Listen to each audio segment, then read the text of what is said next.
నమస్కారం కళ్యాణ్ గారు. నమస్కారం. మొత్తానికి ఆ, మీరు అనుకున్నది నిజమైంది. మీరు ఏమనుకున్నా మీరు మీరు కన్న కల ఏమో మొత్తానికి. నేను కళలు కంటే నేను కళల కంటే కళలేదు నిజమైపోతున్నాయి అంటారు అంతేనా? అందరికి. అలా కాదు, మనస్ఫూర్తిగా స్ట్రాంగ్ గా అనుకున్నారా? పోనీ బలంగా ఏమన్నా అనుకున్నారా? ఛీ, ఛీ, ఛీ. కాదా? ఆ. ఏదో అనిపించింది ఎందుకంటే ఆ టైంలో ఆవిడ స్టేట్మెంట్స్ కావచ్చు అవి కొంచెం మిమ్మల్ని డిస్టర్బ్ చేసి. ఆహా, అవన్నీ చిన్న సిల్లీ థింగ్స్ అవన్నీ. ఓకే దానికి డిస్టర్బ్ అయిపోతే నేను ఎక్కడ కరాటే కళ్యాణ్ అవుతాను. ఓకే. నేను కళ్యాణి పడాలా అంటే నాకు చాలా ఇష్టం. యాక్చువల్ గా జనాలందరూ కరాటే కళ్యాణి అని పిలుస్తారు. ఓకే అలియాస్ కరాటే కళ్యాణి ఇప్పుడు అనుకుంటూ కళ్యాణి పడాలగానే మాట్లాడతాను, ఎందుకంటే నాకు అదే ఇష్టం. ఓకే. సో కళ్యాణి పడాలి ఎప్పుడు స్ట్రాంగే. కరాటే కూడా ఇంకా స్ట్రాంగ్ గా ఉంది కాబట్టి రెండు కలిపి నేను ఎప్పుడు స్ట్రాంగ్ గా ఎవరికి మాటలు కుంగిపోను. సరే నువ్వు చేసిన దానికి భగవంతుడు ఇస్తాడు అని మాత్రం అనుకుంటాం ఎవరికైనా. అనుకున్నప్పుడు భగవంతుడు చూపిస్తాడు, నేను బాధపడతాను అంతే ఎవరికైనా. అట్లనే నేను చాలా సార్లు నాకు ప్రూవ్ అయింది. బట్ ఈమె విషయంలో నేను అలా అనుకోలేదు. బట్ నాకు పార్టీల విషయంలో ఏదైతే పార్టీలు ఉన్నాయో ఈ రేవ్ పార్టీ అవి నచ్చవు. ఆవిడ ఉందా లేదా పక్కన పెడదాం. నేను పార్టీ మీద ధ్వజం ఎత్తి కొంచెం గట్టిగా తిడుతుంటాను. ఎప్పుడు ఇలాంటివన్నీ పెడతారు, పిల్లల్ని చెడగొడతారు, వీటి మీద గట్టిగా తీసుకోవాలి. ఇంతకు ముందు కూడా నేను ఇక్కడ పబ్ విషయంలో అయినప్పుడు కూడా నేను గట్టిగానే మాట్లాడాను. మేము వెళ్ళాము, చాలా జువైనల్ అని అవన్నీ ఇవన్నీ అన్ని చేశారు అప్పుడు. నేను ఎప్పుడు ఉంటాను సోషల్ అవేర్నెస్. నాకు ఎప్పుడైనా సమాజం పట్ల బాధ్యత కలిగి ఉన్నాము అని నేను ఫీల్ అవుతాను కాబట్టి ప్రతి ఇష్యూలో స్పందిస్తాను. అందుకే మీలాంటి వాళ్ళందరూ అడుగుతారు ఏదైనా చెప్పండి అని. అలా ఆవిడ డ్రగ్ తీసుకుంటారని నేను అనుకోలేదు. ఉండకుండా క్లీన్ చిట్ రావాలనే కోరుకున్నాను మనస్ఫూర్తిగా తెలిసిన తర్వాత. కానీ అందరు నేను ఎప్పుడు మనం కూడా చూసుకోవాలి కదా అనేది స్ట్రైట్ గా అన్నాను నేను. అది నిజమే కదా, ఆవిడ అందరి మీద పడి అనేవారు. ఇప్పుడు ఏమైంది పాపం ఆవిడ అవాస్ పాలైపోయి. సో ఇప్పుడు మళ్ళీ పాజిటివ్ వచ్చేసరికి ఇంకొంచెం మనకే ఉంటుందండి గ్రడ్జ్. ఆవిడ సంతోషం లేకపోతే మొక్కుకుంటే దేవుడు ఇచ్చేస్తాడు అట్లాంటివన్నీ. అదే కానీ ఇప్పుడు పరిస్థితి ఏంటండి, ఇప్పుడు ఒక పక్కనేమో న్యాయపరంగా ఆవిడ ఒక పక్కన అడి తిరగాల్సి వస్తుంది. ఇప్పుడు మా పరంగా మీరు తీసుకునే చర్యలు ఏమైనా ఉంటాయా? మాలో పక్కగా డిసిప్లినరీ కమిటీ అంతా కూర్చొని మాట్లాడి, విష్ణు గారు లేరు, విష్ణు గారు ఇంటర్నేషనల్ ఏదో కేన్స్ ఫెస్టివల్కి వెళ్ళారు. రాగానే ఒక మీటింగ్ అవుతుంది, ఈసీ మీటింగ్ అవుతుంది, ఆఫీస్ బేరర్ మీటింగ్ అవుతుంది. దానిలో డిసిప్లినరీ కమిటీకి ఇన్ఫార్మ్ చేసి అఫీషియల్గా ఆవిడ అందులో ఉందా అన్నది పోలీసులకి మనం ముందు రైట్ ఇన్ఫర్మేషన్ యాక్ట్ ప్రకారం తెచ్చుకుంటారు నాకు తెలిసి. ఊరికే అంత ఏం చేయరు, ఇదంతా ఉంటుంది. రైట్ ఇన్ఫర్మేషన్ యాక్ట్ తీసుకుంటారు. దాని ప్రకారంగా మనం ఏదైనా అలాగే ఆర్టీఐ అని వేస్తుంటాం కదా కొన్ని తెలుసుకోవాలని. అలాగే ఈవిడ అక్కడ ఏంటి పాత్ర ఉన్నారా అంటే ఈవిడ లేను అనే ఇప్పటికే అంటున్నారు. మనం ఎలా అంటాం? ఆవిడ అంటుంది అదే కదా, నేను కాదు, నాకు సంబంధం లేదు, మీరు ఏమైనా వేసుకోండి అంటున్నారు. సో మనం తెప్పించుకున్నాక అక్కడ నుంచి ఇన్ఫర్మేషన్ లో మొత్తం వస్తుంది కదా, వచ్చినప్పుడు అది పెట్టి ఆ పేపర్స్ పెట్టి మీటింగ్ పెడతారు. పెట్టి ఏం చేద్దాం, ఏంటి నెక్స్ట్, వాట్ నెక్స్ట్ అని అడిగి అప్పుడు అందరి ఓటింగ్, అందరి అభిప్రాయాలు సేకరణ చేసి అప్పుడు చేస్తారు. అంతవరకు ఆవిడ నేను తీసేస్తారు అంటే తీసేస్తారు. శిక్ష పడాలి, శిక్ష అయితే పడుతుంది అన్నది మాకు తెలుసు. శిక్ష అంటే ఏంటి, మనం జైలు వేస్తామో ఏమన్నా? అలా కాదు కదా, డిబార్ చేస్తారు. మనం మామూలుగా ఎట్లయితే చేస్తారో అట్లా కొంచెం సస్పెన్షను, లేకపోతే ఇంకా సీరియస్ అయితే మెంబర్షిప్ తీసేయడం, అలాంటివి కూడా ఉంటాయి కొన్ని. అది ఉంది కొంచెం ఉంది, అది మరీ సీరియస్ ఉంటే చేస్తారు. ఏమో తెలియదండి, నాకు తెలియంది నా అవగాహనలో ఉన్నంత వరకు ఈ రెండిట్లో ఏదైనా ఏమవుతుందో తెలియదు నాకు. నాకు తెలిసి మెంబర్షిప్ ఎందుకు తీసేస్తారు కానీ తీయకపోవచ్చు. మేబీ కొంతకాలం సస్పెన్షన్ పడవచ్చు అనుకుంటున్నాను, కొంతమందికి పడినట్టు. ఎవరైనా అంటే మరీ డైరెక్ట్ గా అక్కడ కొకైన్లు అవి ఉన్నాయి అవి అని చెప్పినప్పుడు ఇలాంటి వాటికి మనం బాధ్యత కలిగి ఉండాలి. కానీ మనం ఎలా చేస్తాం? ఆవిడ ఇంకోటి తప్ప ఏం చేసిందంటే, మా అసోసియేషన్ లో వైస్ ప్రెసిడెంట్ అని ఇన్స్టాగ్రామ్ లో పెట్టుకుంది ఆవిడ. ఆవిడ పోటీ చేసింది, ఓడిపోయింది. ఆవిడకి ఏ పోస్టు లేదు, జస్ట్ మెంబర్ ఆఫ్ మా అంతే. ఇప్పుడు ఆవిడ ఎలా పెట్టుకుంటారు? మంచి డాట్స్ పెట్టి 2 వైపుల చుక్కలు పెట్టి మరీ పెట్టింది ఆవిడ. అది కూడా పరిగణలోకి తీసుకుంటారు. ఫాల్స్ కదా అది. ఇప్పుడు నేను మా ప్రెసిడెంట్ అని పెట్టుకోవచ్చా? పెట్టుకోకూడదు కదా. మరి సేమ్ అది కదా, అక్కడ ఆవిడ కూడా వైస్ ప్రెసిడెంట్ అని పెట్టేసింది ఆవిడ. అంటే ఎక్స్ అంత ముందు అసలు ఏ ఎక్స్ లేదు, బొక్స్ లేదు, ఏమీ లేదు అక్కడ. ఓన్లీ డైరెక్ట్ మా వైస్ ప్రెసిడెంట్ అని పెట్టుకుంది. 2 వైపులు 2 స్టార్ మార్కులు పెట్టి అట్లా. అది తప్పు, అది రాంగ్. ఫాల్స్ ప్రెసిడెంట్, ఫాల్స్ అంటే కన్ఫర్మేషన్ చేస్తున్నారు మీరు అందరికీ. కమ్యూనికేషన్, ఫాల్స్ కమ్యూనికేషన్, అది తప్పు. కానీ ఇక్కడ కళ్యాణ్ గారు ఓకే, ఇప్పుడు హేమ గారు విషయంలో ఒక కఠినంగా ఉండాలనుకుంటున్నారు అనుకుందాం. మరి అంత ముందు కూడా చాలా మంది దొరికారు కదండి. దొరికారు కానీ వాళ్ళందరూ మా మెంబర్లు అవ్వాలనే ఉంది. ఉన్నారు మెంబర్స్ అయిన వాళ్ళు కూడా ఉంటే వాళ్ళు కూడా కొంతమంది ఉన్నారు. అప్పుడు ఓకే మీరు అన్నది అప్పుడు ఇంత ఇదిగా తీసుకోవడానికి మన ఎవరు నరేష్ గారు ఉన్నప్పుడు అయింది ఇదంతా. అంతకుముందు ఈ కమిటీ కాదు, అంత ముందు ఈ కమిటీ కాదు, ఆ కమిటీకి లేదు అది. ఇప్పుడు వీళ్ళు తీసుకుంటారు, తప్పే లేదుగా, మారుతాయిగా రూల్స్ అండ్ రెగ్యులేషన్స్. కమిటీకి ఏదైనా మార్చుకుంటారుగా. సో ఈ కమిటీ తీసుకున్న నిర్ణయం మొన్న డిప్యూటీ సీఎం కలిశారు, అలాగే సినిమాటోగ్రఫీ మంత్రిని కూడా కలిశారు. ఈ ఏదైతే రేవంత్ రెడ్డి గారు చేపట్టిన అంటే నో టు డ్రగ్, ఇట్లా ఎక్కడ డ్రగ్ అనేది ఉండొద్దు అని ఏదైతే అంటున్నారో దాని క్యాంపెయినింగ్ మేమే చేస్తాం, మేమే డ్రైవ్ చేస్తాం అనేసి విష్ణు మంచి డైరెక్ట్ వెళ్ళి కలిశారు. సో అయిన వెంటనే ఇది అయిన ఇన్సిడెంట్ కాబట్టి మేబీ ఎక్కువ ఎఫెక్ట్ ఉండొచ్చు. వాళ్ళు కూడా ఉంటే అందులో ఇంతకు ముందు ఉన్న వాళ్ళు కూడా ప్రూవ్ అయిన వాళ్ళు ఉంటే మేబీ అవ్వచ్చు. ఇప్పుడు తీసుకుంటారు లేదు, పాత కమిటీ కాబట్టి వాళ్ళకంత ఇవ్వలేదేమో, నాకు తెలియదు, అంతే తెలుసు నాకు. నా ఐడియాలో ఉన్నది ఇదే. ఇప్పుడు హేమ గారితో పాటుగా ఇంకా కొంతమంది ఉన్నారని తెలిసిందండి, వాళ్ళు అంటున్నారు. అదే అండి, ఇప్పుడు మన హైదరాబాద్ లో అయితే మనకు అన్ని ఫటాఫట్ వచ్చేస్తాయి. అక్కడెక్కడో కన్నడ వాళ్ళ భాష వేరు, మన భాష వేరు. ఎంత పోలీసులు కమ్యూనికేట్ చేసుకొని అటు ఇటు చేసినా ఏదో కొంచెం టైం పడుతుంది. వాళ్ళకి మనకి వేరే ఉంటాయి కదా, అక్కడ రూల్స్ అండ్ రెగ్యులేషన్స్ ఏంటి ఏదైనా ఒకటే గట్టిగా ఉంటాయి. కానీ ముందు వాళ్ళ ప్రొసీజర్ మన ప్రొసీజర్ కూడా తేడాలు ఉంటాయి. సో అవన్నీ వచ్చేసరికి టైం పట్టొచ్చు. ఒకవేళ ఉన్నారంటే బయటకు వస్తారు, ఎవరు తప్పి. ఇది చిన్న ఇష్యూ కాదు అసలు చిన్న ఇష్యూ అని అనుకోవడానికి లేదు. ఆవిడ చాలా హ్యాపీగా ఏదో బిర్యానీ వండుతున్నాను పెడితే అదే అన్నాను, అసలు బాధ్యత రాహిత్యం అంటారు దీన్ని. పెయిన్ తో ఉండాలి, మీరు నిజంగా చేసుంటే భయపడాలని. బయట ఇప్పటికీ తప్పుదో పట్టించాలని, ఇప్పటికీ నేను హ్యాపీగా ఉన్నాను, నేను వంట చేసుకుంటాను, నా ఇంట్లోనే ఉన్నాను, నన్ను ఎవరు అరెస్ట్ చేయలేదని చూపించాలనుకుంటున్నాను. కానీ అది ఎంత డీప్, ఎంత డెప్త్ ఈ కేసు అనేది అర్థం కావట్లేదు. అమాయకత్వం అంటాను నేనైతే ఆవిడది, ఎప్పుడు అదే అంట. ఆవిడ నేను గట్టిగా మాట్లాడుతున్నా అందరూ నా వాళ్ళే అని ఫీల్ అవుతుంది, మంచిదే. కానీ అమాయకత్వం ఆవిడ తవ్వేసుకుంది పాపం. అలా చేయకపోతే అవ్వదుగా ఆ మాట. ఆవిడ కామ్గా ఉన్నా, నేను ఇక్కడ లేను అన్నా పోలీసులు కూడా ఫోటో తీసేవారు కాదు. బయట ప్రాబ్లం ఆ బయటే మొత్తం అంతా ఆవిడని బయటేసేసింది. బయటేసింది మొత్తం అంతా. లేకపోతే అసలు ఎవరో అనుకుంటారు, కృష్ణవేణి పేరు చెప్పారన్నారు, ఒరిజినల్ పేరు అదే అక్కడ కదా. మరి ఎవరో కృష్ణవేణి అనుకుంటారు కదా. కానీ అక్కడ ఉండేవాళ్ళు ఉన్న 150 మందిలో ఎవడో కుళ్ళిపోతాడు ఉంటాడు గ్యారెంటీగా. అన్న మా అందరితో పాటు ఇప్పుడు పేరు ఏదో రాలేదు, అసలు ఎక్కడ రాలేదు అంటే మేము ఎవరైనా తెలియని తెలుసు కదా, హేమ ఉందని ఎవరికి లీక్ ఇచ్చి ఉంటాడు, ఏదో ఉంటుంది.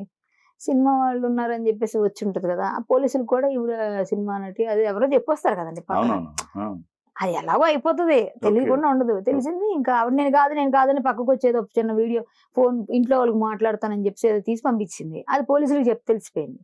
సోషల్ మీడియా వాళ్ళు రేపు ఎంత స్పీడ్ గా ఉంది, వెంటనే వాళ్ళు ఫోటో రిలీజ్ చేశారు. ఆవిడ చెయ్యకుండా ఉండుంటే కొంతవరకు అంటే కొంత మేనేజ్ చేసి ఆ రోజు 2 రోజులు ఆపి తర్వాత ఇలాగా 2 రోజుల తర్వాత టెస్ట్లు వచ్చినాక బయటకు వచ్చేసింది. ఎలా తెలిసిపోతుందండి ఎంత ఆపేసినా ఆవిడ ఆర్టిస్ట్. సో కొంచెం కాలం ఒక రోజు ఆ రోజు అంత యాగి అవ్వకపోయేది. అవును కరెక్ట్. అదే రోజు యాక్చువల్ గా హేమ గారితో పాటుగా శ్రీకాంత్ గారు కావచ్చు, ఇట్లా కొంతమంది పేర్లు కూడా అంటున్నారు వచ్చాయి. బట్ ఆయన లేని అంటున్నారు కదా. లేదు ఆయన ఇంట్లోనే ఉన్నాను, ఇంకోసారి గనక ఇట్లాంటివి వస్తే గనక నేను కూడా ఆయన కూడా మొన్న బయట ఇచ్చారు ఆయన కూడా. కానీ ఇంకా వస్తుంది ఆయన వార్త. అవునా? వస్తుందని అంటున్నారు, అంటే నేను విన్నాను, నాకు తెలియదు అంటున్నారు. మేకా శ్రీకాంత్ అంటే ఆయనే. మేకా శ్రీకాంత్ గారు కొల్లా హేమ ఇలా వచ్చింది, కొల్లా కృష్ణ సంథింగ్ అని అన్నారు, నేను విన్నదే. బట్ ఆయన లేరు కదా అసలు. ఆయన వచ్చి చెప్పారు కదా, ఎందుకు ఆయన పేరు తీస్తున్నారు అని నేను ఫీల్ అయ్యా. నేను కూడా నాకు ఆయన అంటే చాలా అభిమానం, ఎందుకంటే ఆయన కలిసి పనిచేసాం, చాలా మంచి వ్యక్తి అండి ఆయన.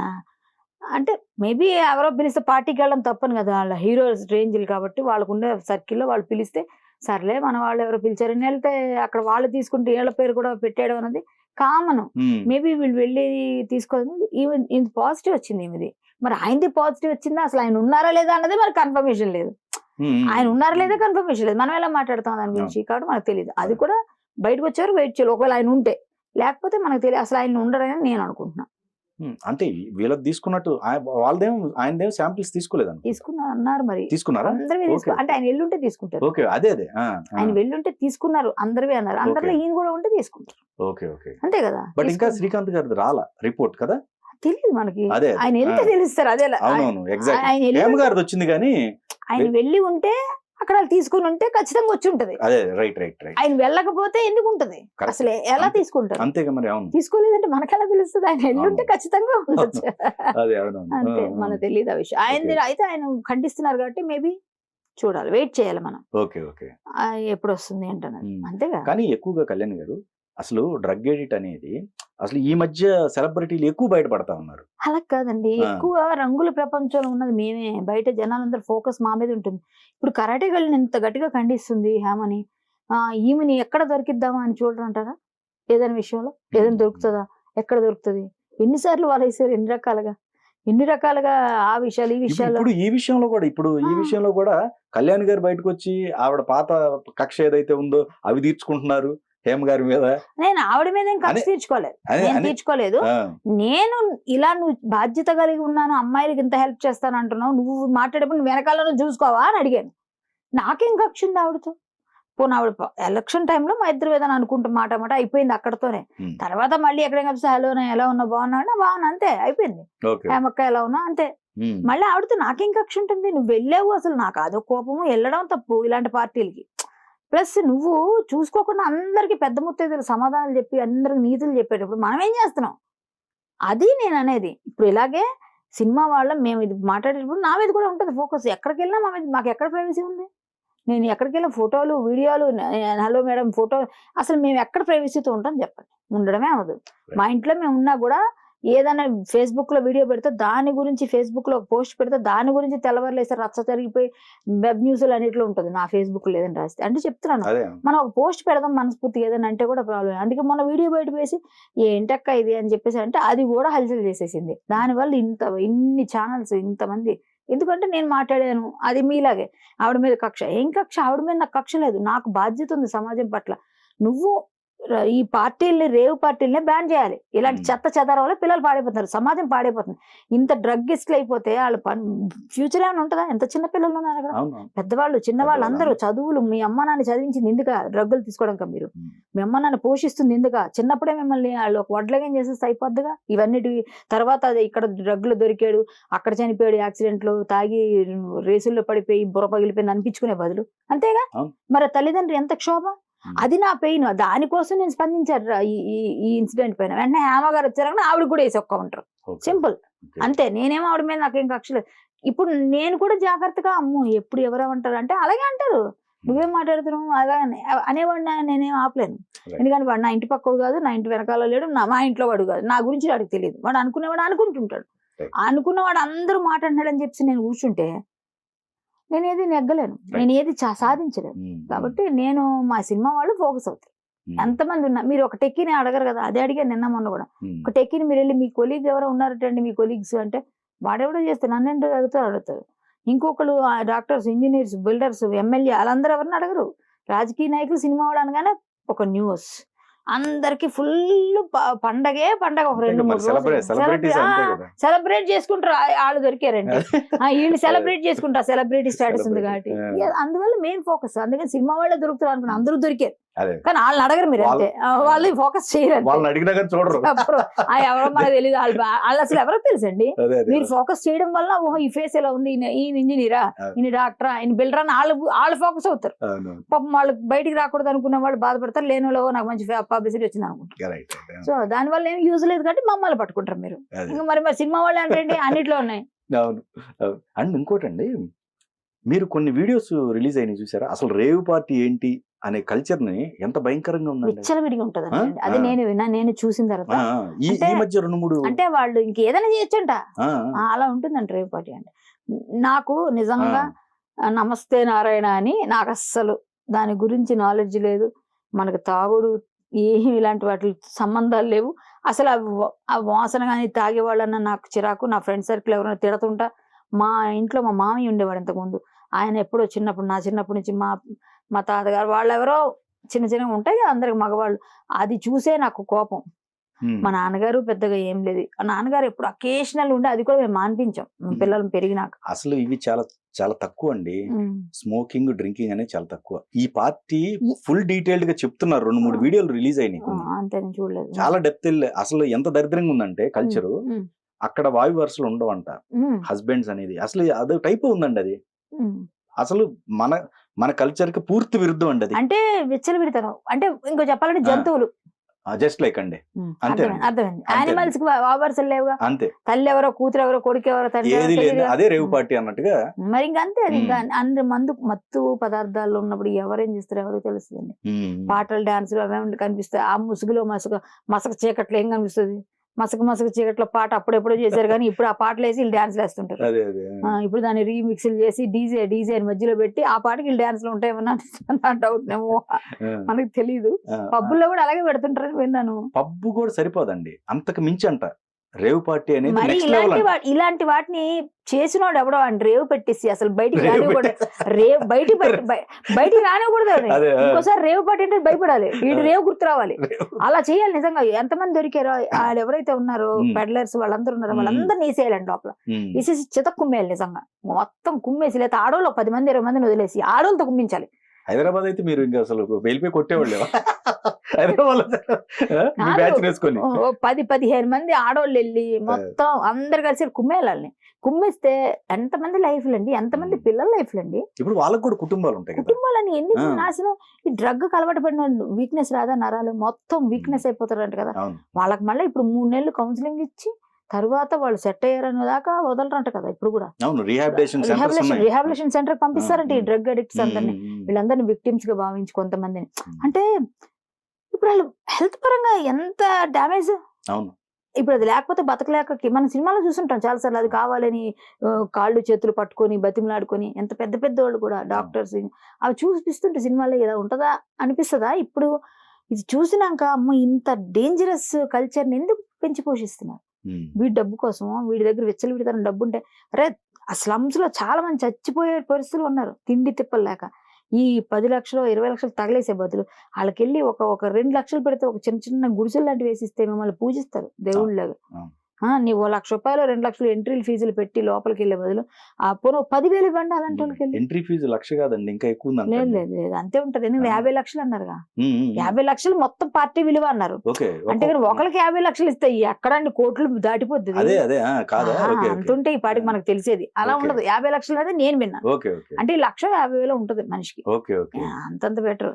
అందులో మా హేమకి ఎవరైనా పెడితే వెళ్తుంది. ఈవిడేం డబ్బులు పెట్టేది నాకు తెలిసి ఖర్చు పెట్టేసిన కామెడీ కట్టిన పెడతదేమో మరి అవసరం అయితే. కానీ హేమక్క డబ్బులు పెట్టి లోనకి వెళ్ళి ఎంట్రీ తీసుకొని వెళ్ళింది. ఇంత ధైర్యమా అని నాకే షాక్ వచ్చింది ఒకసారి. హేమక్క అసలు డ్రగ్స్ దానికి అంటే నేను అసలు ముందు డ్రగ్ ఏం తీసుకోదండి, పోనీ తాగుంటే సరదా పబ్కి వెళ్ళింది అలాగే అన్నా ముందు రోజు వరకు. మొన్న తర్వాత కన్ఫర్మ్ పాజిటివ్ అన్నాక ఏంటి హేమకి ఇంత ధైర్యం ఎప్పుడు వచ్చింది, అసలు డ్రగ్స్ దాకా వెళ్ళిందా అని ఆలోచన వచ్చింది నాకే. సో మొత్తానికి హేమ గారికి మా తరపు నుంచి అయితే కానుక వెళ్తుంది. పాపం కానుక ఇస్తారేమో అనుకుంటున్నాను నేను. అది ఇవ్వకపోతే మంచిదే. మనమేమి ఇవ్వాలని కోరుకోకూడదు, ఇవ్వకుండా ఉండాలనే కోరుకుందాం. ఒకవేళ ఇస్తే మరి అంతే. అదే దానివల్ల ఏమవుతుంది ఆవిడకి, దానివల్ల ఏముంది, ఏమైనా సినిమాలు పోతాయి ఏమన్నా, ఏం కాదు. కాకపోతే ఇప్పుడు ఆవిడ కొంతకాలం బయటికి రాదు. లేదు అంటే మా అక్క నేను బయటకు వస్తానంటే రేపు ఎల్లుండి వచ్చి అందరి మీద మీ స్టూడియో నా స్టూడియో మా ఇంటికి అందరింటికి గట్టిగా ఇస్తుంది. అప్పుడు మళ్ళీ మాట్లాడదాం. ఓకే సరే. ఇకపోతే మా ఎలక్షన్ దగ్గరకు వద్దామండి. మీరు మరి టర్మ్ అయిపోయింది. కానీ ఏం జరిగిందంటే మా టర్మ్ లోనే మేము ఒక 6 నెలలు 1 year లోనే మేము ఒక మీటింగ్ పడింది. ఆ మీటింగ్ లో బిల్డింగ్ గురించి వచ్చింది. బిల్డింగ్ 4 కోట్ల వ్యయంతో నార్సింగ్ లో ఒక బిల్డింగ్ వాళ్ళ ఆఫీస్ పక్క బిల్డింగ్ కొంటారని చెప్పి విష్ణుబాబు ప్రపోజల్ పెట్టారు. లేదా ఇప్పుడు ఏదైతే ఫిల్మ్ ఛాంబర్ లో ఉందో అది కూలగొట్టేసి డిమాలిష్ చేసి అన్ని ఛాంబర్స్ ఉన్నాయి కదా 24 క్రాఫ్ట్స్ అందరూ కలిసి దానిలో ఎవరెవరైతే భాగస్వామి ఉన్నారో వాళ్ళు, మేము చిన్న దానిలో రెంట్కుంటున్నాం. ఇప్పుడు అదంతా కూలగొట్టేస్తే ఒక 8 ఫ్లోర్లు కట్టాలని కృష్ణ గారి శేషగిరావు గారు కొంతమంది ఉన్నారు కదా, వాళ్ళంతా ప్లాన్ చేశారు అప్పట్లో. అది కానీ అయితే ఆ 8 floors ఒక ఫ్లోర్ మాకే, మేము కొనేసుకుంటాం. 4 కోట్ల 5 కోట్ల 2 కోట్ల 3 కోట్లు మీరు ఇష్టం, మీరు అంత ఇస్తారు ఒక ఫ్లోర్ అని మేము ఇస్తాం. ఒక పెద్దది అది అంతా ఖచ్చితంగా పెద్ద ఫ్లోర్ ఎస్ఎఫ్టీ వస్తే ఒక చాలా వస్తుంది, 2-3 వేలు వస్తుంది. కాబట్టి అది బాగానే ఉంటుంది. వచ్చినప్పుడు ఒక ఫ్లోర్ లో మాకు సపరేట్ లిఫ్ట్, సపరేట్ గా ఒక హాలు, అందరికి కాన్ఫరెన్స్ కి అలా ప్లాన్ చేస్తామన్నారు. అప్పుడు అది చేసి అది కావాలంటే అది ఇచ్చేస్తామంటే అది కూలగొట్టేస్తారని అంతవరకు వచ్చింది. 2-3 నెలలు ముందు వరకు, ఇంకో 2-3 నెలల్లోనే అని అంతవరకు వచ్చింది. అప్పుడు అందరూ ఎనానిమస్ గా ఏమన్నారంటే పెద్దవాళ్ళందరూ, బాబు నార్సింగ్ మాలాంటి ముసలి వాళ్ళందరూ ఎక్కడ వస్తారు, తెలియదు, మేము కనుక్కొని అక్కడికి వచ్చి మేము వచ్చి ఆ కార్డులు తీసుకోవాలని ఏదైనా ఇబ్బంది.